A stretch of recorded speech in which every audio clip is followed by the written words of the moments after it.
బుల్లితెరపై అనసూయ, రష్మి, శ్రీముఖి వంటి hot anchors కు భిన్నంగా యాంకరింగ్ చేస్తుంటుంది శ్యామల. కాటన్ చీరలు, ట్రెడిషనల్ దుస్తులతోనే వివిధ ప్రోగ్రాంలకు యాంకరింగ్ చేస్తుంటుంది. బుల్లితెర మీద ఫంక్షన్స్ కు యాంకరింగ్ చేస్తూ ఎంతో మంది అభిమానులను సొంతం చేసుకుంది.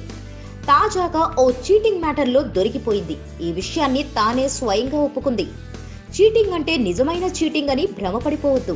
మరి శ్యామల చేసిన చీటింగ్ ఏంటో చూద్దాం.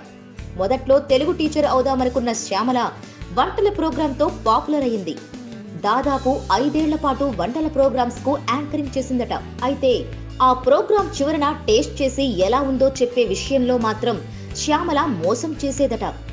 ఈ విషయంపై ఆమె తాజా ఇంటర్వ్యూలో స్పందిస్తూ, టేస్ట్ చేసి చెప్పాల్సిన టైంలో నేనెప్పుడు ఆ వంటకాన్ని తినేదాన్ని కాదు. నేను తెచ్చుకున్న చాక్లెట్ కానీ పిప్పర్మెంట్ కానీ తినేసి అవసరమైన ఎక్స్ప్రెషన్ ఇచ్చేదాన్ని. పక్క వాళ్ళు ఎవరో టేస్ట్ చేసి చెప్పేవారు. ఒక రకంగా ఇది మోసం లాంటిదే, కానీ ఉద్యోగంలో ఇలాంటి తిప్పలు తప్పవు కదా అని అసలు విషయం బయట పెట్టింది Shyamala. Please subscribe. Hi, it's me Purna. Please subscribe.